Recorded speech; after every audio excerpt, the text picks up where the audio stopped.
Alright. Welcome to another build, you arrow-notching bastards. This time it's single-class ranger with bow. Before we start, I do understand that you can multi-class this with monk and use swift strikes, or multi-class with paladin and use flames of devotion and so on. But the most important thing here is that single-class ranger is very good. And it doesn't matter what patch or update hits, it's gonna remain good. I'm gonna show you why you don't need to multi-class to play an amazing ranger in this video.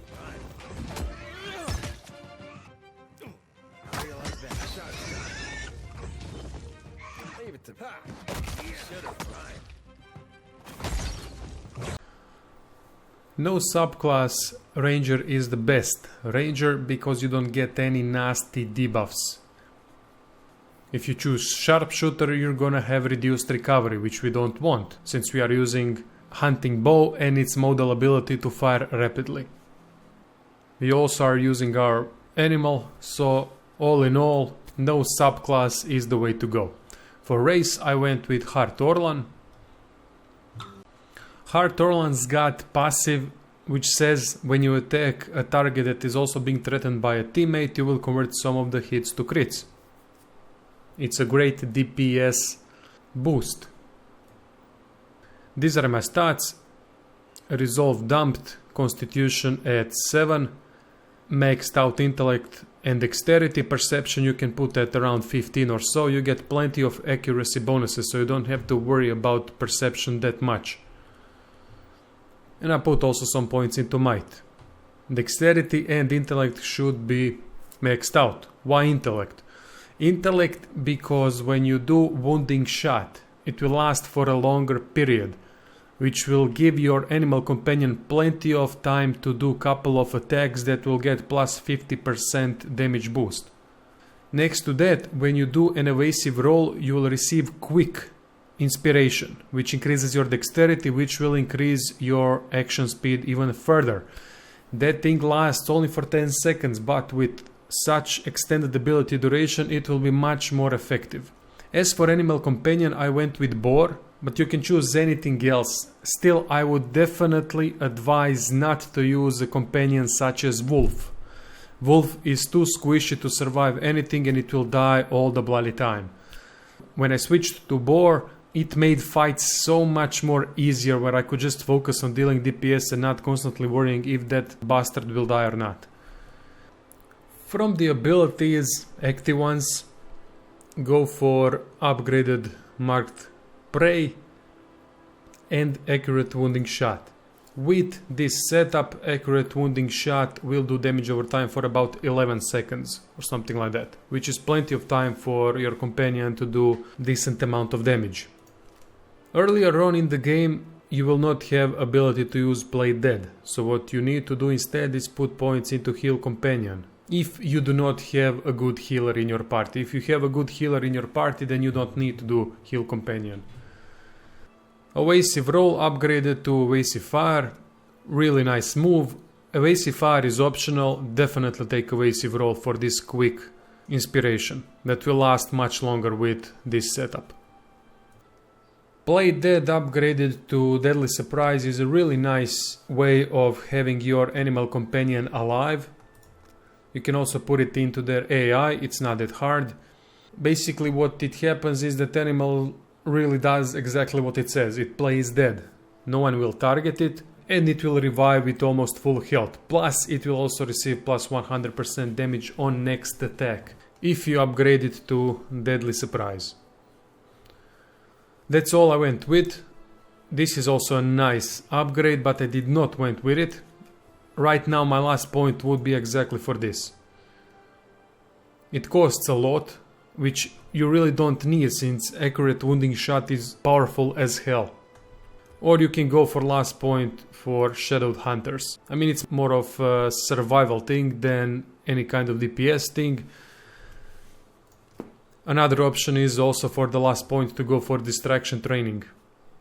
Up to you what you want to do with last point. So either this, distraction training, Shadowed Hunters, or Twinned Shot. For passive upgrades, go for everything that will increase damage from your animal companion. And also go for resilient companion. Boar is hard to kill with this setup. I did not go with this, I didn't feel the need to. It's up to you if you want to upgrade it. This increases damage that companion does, and this gives you plus 30% damage against sneak attack vulnerable targets. Sneak attack vulnerable targets are targets that are flanked or suffering any kind of affliction, which is really easy to do in the combat. So there's gonna be a bit maneuvering around with your animal to make it do maximum amount of damage, but all these damage types stack. Predator Sense as well, plus 50% damage when enemy is suffering from damage over time effect, which is our wounding shot. All these bonuses, Predator Sense, Merciless Companion, Vicious Companion, will stack if every single condition has been met. For example, if your tank has engaged an enemy, then you send your boar to attack that enemy from behind, then you will receive Merciless Companion. Vicious Companion is always active, so we don't need to mention that at all. You will receive Merciless Companion, which is sneak attack bonus. Then you shoot at that same target accurate wounding shot, and then your companion will also receive plus 50% more damage from Predator Sense. This will stack up to great effect, and that's how you maximize damage with single class ranger. I also went with Protective Companion upgraded to Stalker's Link. This will increase accuracy when any of the enemies are threatened by our companion, which means if they are engaged by it. I believe that's what it means. From other must-have passives, I have Two-Handed Style, Marksman, Driving Flight, Survival of the Fittest, Improved Critical. Superior Camouflage can be extremely good, especially since we do have low resolve. This neglects that if we are suffering from, if someone is targeting us from range. Vengeful Grief is optional since our companion won't die, at least it shouldn't, but if it happens, Vengeful Grief will come into play.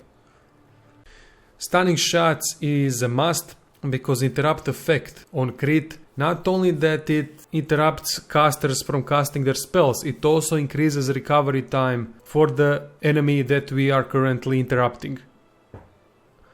So it means they're gonna have longer recovery time between actions, which in turn means less DPS from them. Really nice one. Prestige is a must as always. From the optional ones, I went with Defensive Bond. This is automatically upgraded to Strengthened Bond, so you don't have to put points into it. Tumbling, Uncanny Luck, and Shot on the Run. These are all optional, and it's up to you how you want to place these points. Maybe if you want to use some active abilities, it's up to you. As for the gear, I'm gonna use Hunting Bow. Hunting Bow has modal ability that decreases recovery time, but also we suffer from accuracy debuff, which is alright because we got plenty of accuracy bonuses. Use any kind of light armor, and for the second slot I went with Greatsword. Now for the combat demonstration. This is a nasty fight because they have a lot of crowd control abilities and are annoying as hell. Anyway, at the beginning of the combat I try to pick out a single target. When I pick out the target, I focus them with marked prey and accurate wounding shot. I also send my boar to deal with them. Unfortunately, in this case, boars got binding roots, which means it cannot move. If an enemy is close, you can always use evasive roll or upgraded evasive roll, and you will receive quick buff, which means more dexterity, which in turn means more DPS. You can see that even though we are using two-handed weapon, this time we have fast action speed, even without swift strikes, barbarian bonuses and so on. Core of your offense is the boar and how you manage the bloody thing. This thing needs to stay alive. You need its DPS. So when you see that the boar is about to die, simply use play dead function. It will play dead for about 6 or 7 seconds, and then it will get up almost at full health, and it will have plus 100% for its first attack. Thanks to driving flight, we are also doing some damage to the next enemy that stands near the one that we shoot at. Damage is really fantastic when you combine boar damage and bow damage. Everything will drop down fast as hell. I was actually quite surprised how effective this is. You have everything you need as long as you control your boar properly. As I said, this is not the best demonstration because I'm getting constantly crowd controlled and I cannot even move my boar, so I just put it to attack whoever is the closest. But in the end you'll see that I've used sneak attack bonus whenever I could. Another thing, if enemy gets near you, you can also trap them in a flanked position. You just control your boar to get to you and you switch to your melee weapon. Now enemy will engage you in melee, which means it will be available for flanking. So you just send your boar behind it, and now boar is doing plus 30% more damage. You just add to that wounding shot, and there you go. They can't survive that for a long time. The DPS is simply too high. Wounding shot on its own gives you plus 20% bonus accuracy, which means most of the time you're gonna score a crit. That's all there is to it. You can add some more active abilities, but be warned, Bond tends to be used a lot. So that's why I didn't use any high level abilities, since I felt like I'm very limited in amount of things I can do with Bond points. So I stuck with only a couple of abilities, and I'm mostly using it for wounding shot and also play dead. When I need, I use it for an evasive roll. And that's all there is to it. It's a really simple build, but it requires some micromanaging for that pig. After you sort it out, it's gonna be no problem. When you're fighting party versus party, there's so many opportunities where you can just send your boar in without needing to micromanage it, and the first enemy that it attacks, it's gonna probably be flanked. So you don't have to worry about micromanaging that much in a full party versus party. Thank you all for watching, I hope you enjoyed the build.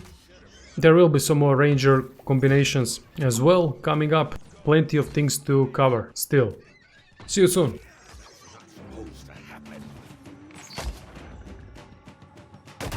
Take him down. How do you like that? Take this. Should have run. Let's go. That's how it's done.